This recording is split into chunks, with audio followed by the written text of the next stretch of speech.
Well, welcome to the Business Brains and the Bottom Line podcast. My name is Paul Delegro, your host, and my guest today is Ben Chappell, the CEO of APONA Security. Welcome to the show, Ben. Paul, good morning. Man, it's a blast to be here. Thanks for having me. Yeah, good morning to you. The one thing about these podcasts, you touch on something. I'm always reluctant to say good morning because some people might watch this at night. So I'm always wondering if I should or shouldn't. But since you said it first, good morning to you as well. Thanks. I usually go with it too because we work with so many people around the world. Yeah. That it's almost it's just a safe bet to say good morning. That's probably the time they want to meet. Cool. So, well, hey, so I know you are the CEO of APONA Security, and so you've delved into the startup world. How's it going so far? We're building. It's going really well. The business is growing. Customers have some really good feedback. And we're getting a lot of good and positive attention, and we've spent a lot of time on the road, which is a blast for our team. Yeah, to get out in front of. Well, like anything else in life, I mean, I'm in the security. One of the things we do is security, and one of the things I do know is if you're a Me Too product, it's tough, right? But if you have some differentiators that can really help clients solve problems, that's where the rubber meets the road, in my opinion, because as you know, the security space is a crowded space right now. I mean, there's a lot of people out there that do a lot of things. So what possessed you for the startup? You must have seen something out there, a gap or something like that you wanted to fill by starting APONA. So tell me a little bit about the journey here. What got you going and the company itself? It is, man. It's two-pronged. It's a double-pronged approach. Number one is my background. So my background is working in master MSSPs, driving global go-to-markets for endpoint detection and being on the sonic wall, firewall side and building those practices. It's been in that detect and respond defender spec, and so I've been a defender and I've been the first call for many years. And I got tired of the defense, right? And eventually I started looking at this. I'm like, man, I've been talking about the same thing for 20 years. Okay. Are we actually good at what we're doing? Or could I add more value facing on the front end and being proactive through scanning assessments of source code and digging into source code where these breaches are actively happening, where they're coming from? So there's that aspect of it. And then at the time, a little over a year ago, we had started a reseller, which was called WeBridge, bringing in some excellent application security technologies and delivering those, and gave us an opportunity to really focus in on what we could do. And we said, you know what, we could do this. We could build this and build an SCA and a SaaS platform. And ultimately, we could provide a better experience as what's in the market. Because I think it's two things. There's what you call out. It's a lot easier when you have that product. Sure. This product is the game changer. This is the Chat GPT of source code security. Well, we're not that. And nobody is, quite frankly, to that point. But what we could add is a lot of value in the experience of the organization. And so not as heavy on the product side. Do we have our differentiators? Of course. Can we excel over others? Of course. But their true opportunity is, could we take the background of a customer-centric, service-centric organization and bring that into source code security? Hold my beer. Let's do it. So who's the brains behind the organization, Ben? And don't say you. It's our team. It's our team. Yeah, because that's where the rubber meets the road. Is what the IP that you have and how that differentiate you from all the other people out there. Correct? Mm-hmm. Sure. It is. Every decision that we've made has started with a question. Sure. So internally, it's a question. Is this an opportunity? Is this something we can do? And is this something that we can do better than what's out there? And that leads us to the adventure we're on today. Cool. So to clarify, you said you started a reseller, last year now, but this is a product, correct? APONA is not a reseller or a VAR or a value, whatever you want to call it. This is an actual product. That is correct. Yep. Okay, cool. Just want to clarify that just so the people out there kind of know where you guys sit. Um, so what was the main problem? Because I'm always fascinated by security, right? Because there's so many avenues around security. What was the main problem that you were looking to address when you started APONA? Like, what's the gap? What's the real gap that you fill? So one is I wanted to be able to do what the others could do equal. Okay. I wanted to say equal because there's a lot of guys that are really good at scanning, and there's a lot of open source vulnerability platforms that we can Sure. pull from OWASP top 10 and all that that's out there. But we wanted to deliver a better outcome. And so what we found are there were massive gaps in the support and the service levels from other organizations. And I don't want to name drop them, right? Sure. Yeah. And I think ultimately, like the reality of it is there's chocolate and vanilla. Some people Yeah. will prefer for you to stay out of my life, and some people will say, you know what, I'd like to have one throat to choke when it comes to full layer support on this and a white glove experience.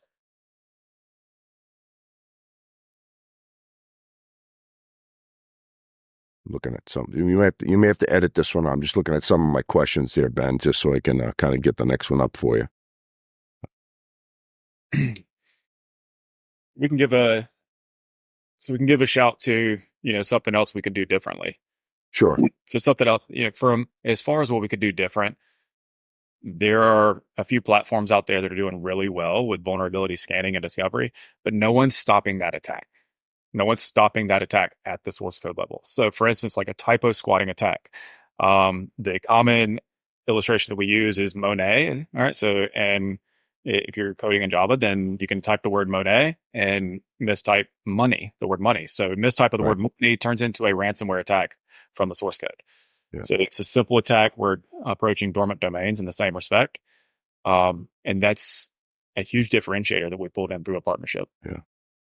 So now you attack it at the source code. Is that different than what everyone else does? Is that, or is it similar to what everyone else does? Because again, I'm trying to play Mickey the Dunce here and act like I don't know anything about security, so that the folks out there can have a better understanding as well.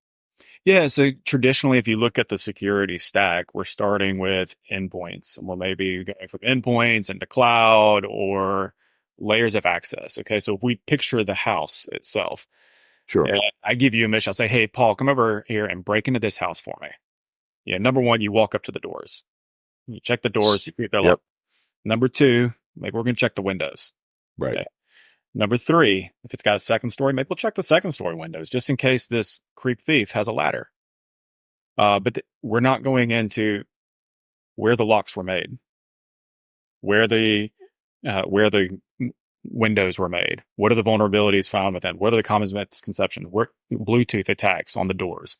Okay, so now we're evolving and maturing this threat landscape, which source code sits into not just what's accessible, but how are these access points designed and built so that we can stop it before the break happens.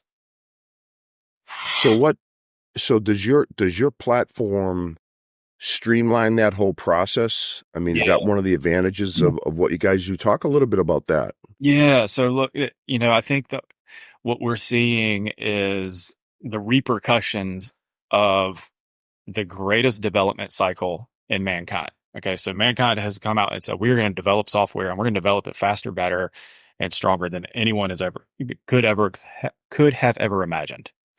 All right. With that, we created a massive field of vulnerabilities. So we're integrating directly in with these developers into their CI/CD life cycles and into the SDLC life cycle. So we ride side saddle with them, scanning all of the code that's being produced, and then we're giving patch recommendations as it's pulled. So they're typically 90+% is pulling from open source. We're scanning the open source, and we're scanning the code that they're developing too. Yeah, that's pretty cool. That's something you don't hear a lot, in my opinion. Again, I'm not on the technical side of things, but that's something you don't hear a lot of is monitoring and kind of looking at the source code. Unless I'm missing something here. We're hearing more about it. All right. So I like to think that hackers are dumb, and they're really smart, but they're also really dumb, meaning they're not creative. And what we're seeing is 2019. You remember any big supply chain attacks in 2019? Yes. Yep. Okay. SolarWinds. Yep.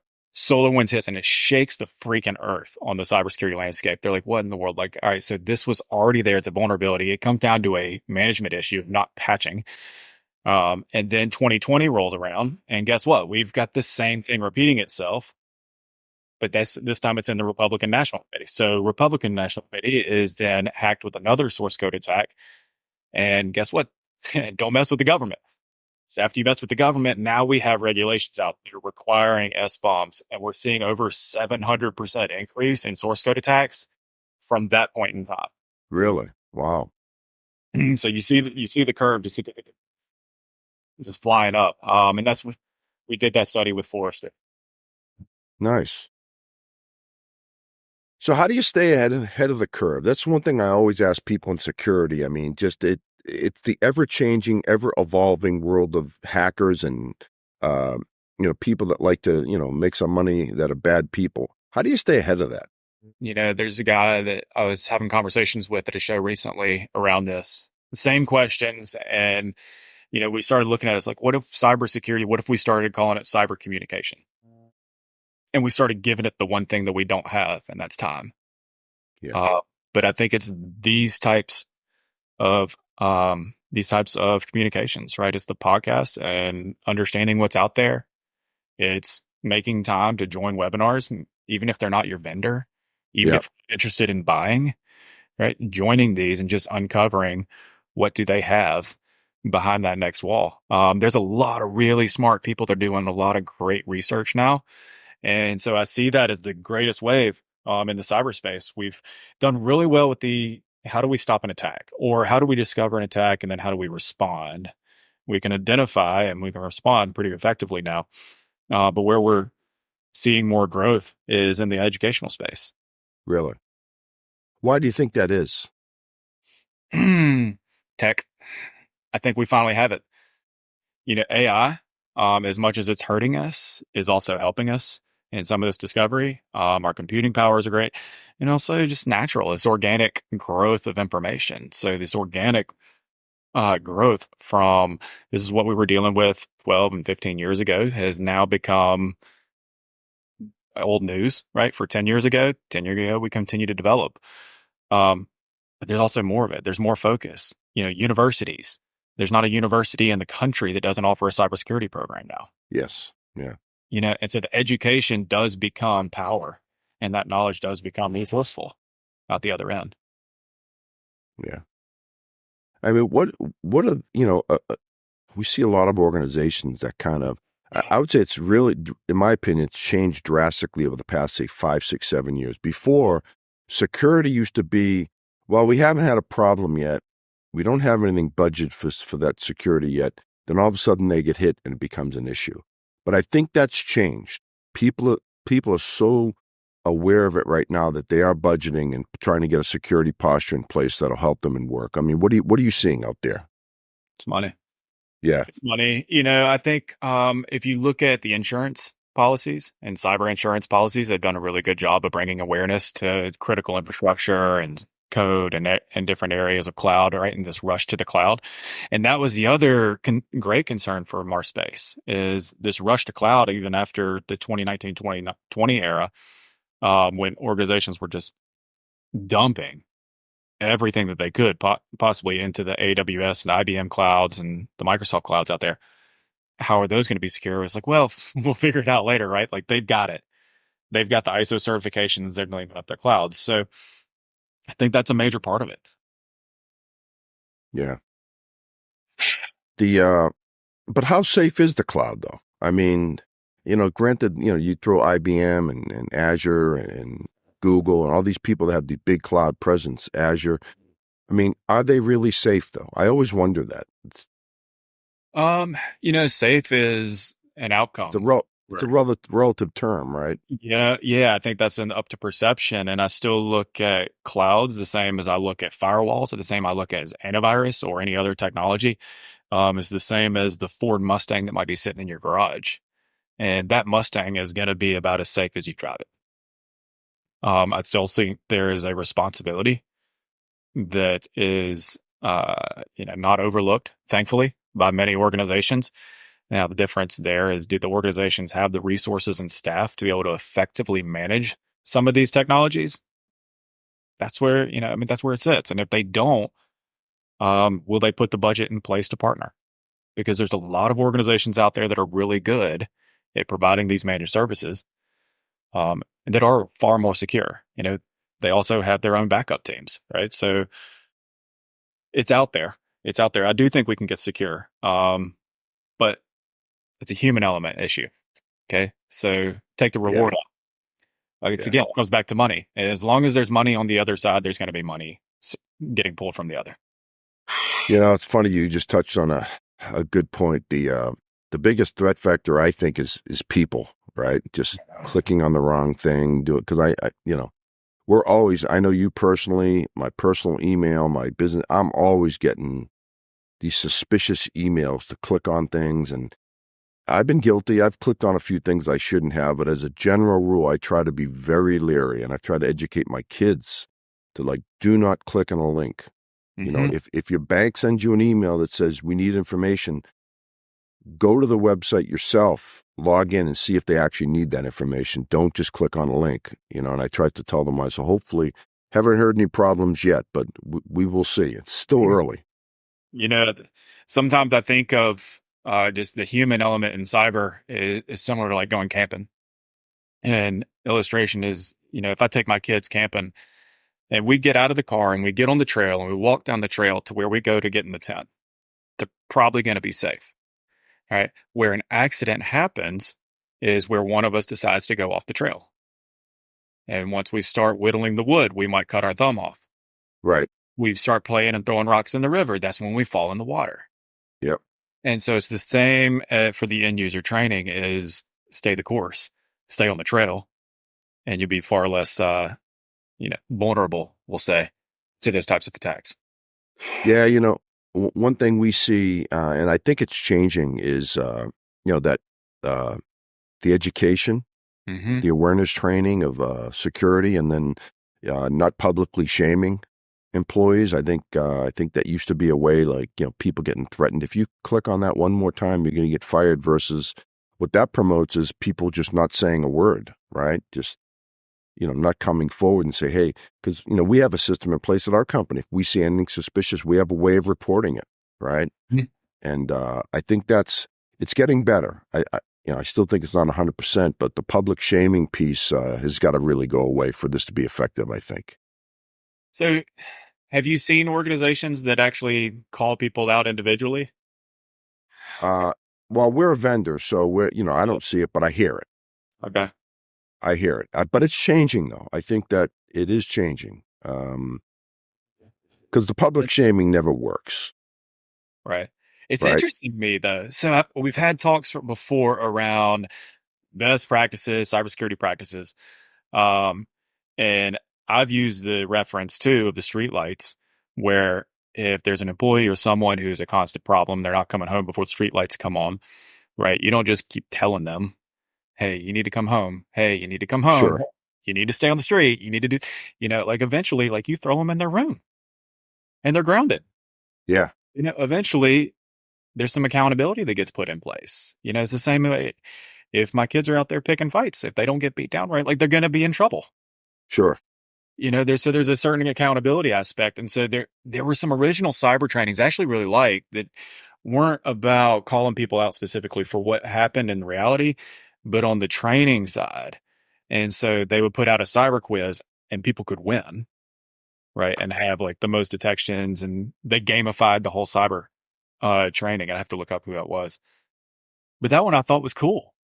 Yeah. Let's throw a trophy out there. There's some competitors. Yeah, reward positive behavior, right? Yeah. Versus, shaming people that, click on the wrong link. And, the popular ones we see out there, obviously the phishing exercising, and those are pretty popular. We get them all the time. It's just amazing. Right. And, and they work. People click on them and give their information out. And next thing you know, it's, the systems are breached and we're all in trouble. Is that I was that guy that would always have to be the first one to click. Like when I knew it was a training exercise, I'm gonna confess, I clicked it. I clicked it every time I wanted to see what would happen. Yeah. But didn't work out. There you go. Then you get the slap on the hand of, oh, Why'd you do that? yeah, you should have known better.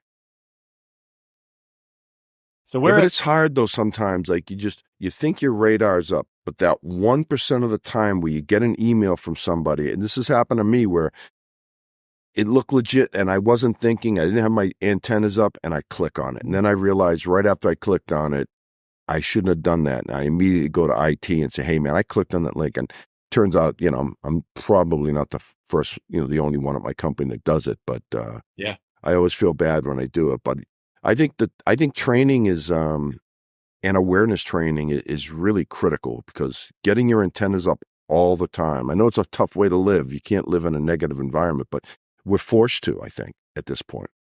what do you see as the next wave for security training? Just curious. I don't know. That's a hard one. I mean, we have security training through our email security vendor, and we have like these videos that we watch, and they're kind of funny. But I think it's consistency and I don't mean in type of training, but I think it's got to be front of mind all the time. So the consistent, short little training sessions that keep it front of mind, I think works. Yeah. Versus once a quarter or once a year security training. I think it's got to be continuously ongoing and repetitive so that you keep hearing the message over and over again. And situational awareness too, where, certain types of things to look for. So I think the more educated we are, the better we will be at responding to these threats. That's kind of my take on it. Yeah. No, I'd What do you agree. think? I agree. So I think there's an opportunity to get a little bit more specific into teams and team roles and team environments, and take what we're doing, right? I think there's an opportunity for targeted security training for developers, Yeah, get special projects and time challenges. And so if it's marketing teams, it's pulling and pushing, different social media pushes.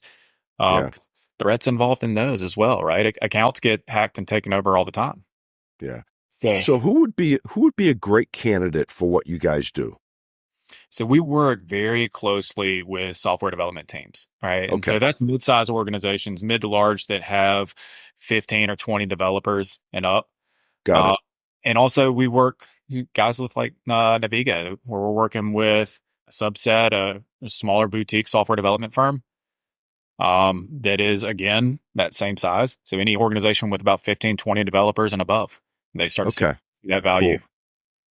Well, so I guess the flip side of that is, how do people know they have a problem with on that side? Because dealing with developers, they're not people making the decisions on these things. As a sale, I'm thinking with my sales cap on right now. So if I'm going after a customer and they have 15, 20 developers, mid to large enterprise customer, what's the play there? How do you get that word out there to the folks that got the cash, right? Right. So part of that is understanding that software developers know they need it. They know Yeah, that they know that they're pulling third party source code. So they know that needs to be scanned. And because they have the practice put in place where they're forced to go through the security teams. So typically, if they are large enough to have software development teams, they know they have to go to security teams. got it. So Makes sense. what I find is one of those trigger points is, when does the security team and the software dev team not get along? When are they not communicating effectively? Because that tends to be the break in practice, right? So we're Yeah, trying to pull something through quick. Well, guess what? That was wrong. We're going to throw it back. Or we took too long because security team was really dialing in. And it's that get out of my business, let me do my thing. So we're going to yeah. That's a great point. I mean, do you find that most organizations operate in silos? And I like find 99% of organizations don't have anyone in this DevSecOps position. really? And so that's the bridge. The bridge is this DevSecOps. And that buzzword's been around for a while. Yeah, that's not new. But that is the overarching bridge that takes software development into the security teams to say, hey, we've done things the right way before we Yeah, deliver. let's work together. That's Yeah, and right. in technology in general, over the years you've had your data center team, you've had your network team, you've had your software team, and they all kind of operated separately. But I think what we're seeing now is more a cohesive strategy on them, all these units coming together and say, hey, let's work together for a common goal. Right. And that's what we see out there. And I think that's a good thing. I really do. And I think it brings attention to what we throw at a SOC team. These SOC teams are getting overrun, Yeah. with the amount of requests from all across the organization. We need you to tell us what this is. Tell us what happened. Yeah. And it can be operational or it can be true security. And so the operational side is where you start seeing software dev, you start seeing other elements of the business, but those guys are getting overrun. So they're the ones also celebrating these platforms that integrate in. Yeah. So Ben, do you have any real life kind of examples of things you've done without obviously naming company names? We've got to protect the innocent or the guilty, depending on how you look at it. But any kind of stories you can share with us of problems that you've solved for different customers? One of them is a larger medical device organization that we've been working with for a little over a year now. And they're one of our first customers. And building the practice with them has been completely rewarding. Right. So there Nice. was a need. They knew it from their development cycle. They're building applications and they're also obviously developing hardware, which has firmware, which is code. So helping them to build that and integrate it into the cycle and into their business plan, more importantly, really helped these operations to flow very well. So we look forward to continue growing with them, and especially we're launching a new offering here in the next 30 days, even that's going to allow them to pull in software bill of materials from all of their different suppliers. So we look forward to bringing that into market. We'll be the first to market with that type of offering, building in the SBOM for multiple suppliers into one nut. Nice. Sounds like a nice partnership, and I think that's really one of the key words right there. Is your customers have to be your partners, and you work to develop these things together versus just being a vendor versus a partner. Two different things, as you know. That's right. That's right. The vast majority of individuals that are in senior leadership roles for security have been there for more than 5 years, and often more than 10. And so they appreciate having the same person to have conversations with and help them deliver new practices. And that's half of our goal in delivering Yeah, this solution. nice. That's when just getting off track of like technology. That's when sales becomes fun to me. When you have trust, you have that trusted relationship between the customer and the partner. It's not always going to be perfect, Mm-hmm. right? There's going to be problems along the way, but as long as you have faith in each other, it's nice to work to a common goal. And then when you succeed, it gives you a great feeling versus, you know, buying product, right? Anyone can sell product. They can buy a server from anywhere. They can buy a storage array. They can buy a network switch from anywhere. But you're not really adding any value if you're doing that. So it's always, one of the things we try to do is our company is probably 2/3 of our employees are on the technical side. So we really try to add value from a technical standpoint. It sounds like you guys are doing the same thing. I think so. I think so. Good things come from those who can, and great things come from those who care. Yeah. And that's where we're Yeah. going. Yeah. You're touching on a great point. It's like you got to care about your customers, and you got to almost like, become, they're not like a spouse, but, you spend a lot of time with these people, and you've got to have that trusting relationship. So I think you're on the right track. It sounds like you're doing good things, and it sounds like you got a good niche, and I think it sounds like you're going to be very successful at this. Thank you. When you reach $1 billion in revenue, Ben, I'll have you back on the show. All right. Hey, me and you are going fishing when that happens. Well, I don't fish. I have fished, but I don't fish. But I think I will go fishing with you in that regard if that happens. I'll take you out then. I was going Sounds good. Sounds good. Well, Ben, if someone wanted to get in touch with you or APONA, how would they do it? My email address is benc@apona.ai. We'll Okay. drop that in the notes. It directly having a conversation with me, we'll build it into the team. APONA.ai is our website. We have contact form. We'd be more than happy to show you around the project, give you a week demo on the platform, and we'll take it from there. Sounds good. And obviously they can reach out to you on LinkedIn as well. It's Ben Chappell, Yes. APONA Security. So best of luck, Ben. I'm always intrigued by startups and new technologies out there, and it sounds like you got some great differentiators. So I think I expect good things out of you and APONA for sure. Thank you, Paul. I do appreciate it, man. All the support goes a mile. Yeah, awesome. Well, that's a wrap for Business Brains and the Bottom Line. Until next time, and Ben, thanks for being on the show. Really enjoyed it, and best of luck. You're welcome. Thank you, Paul. Oh, you're welcome.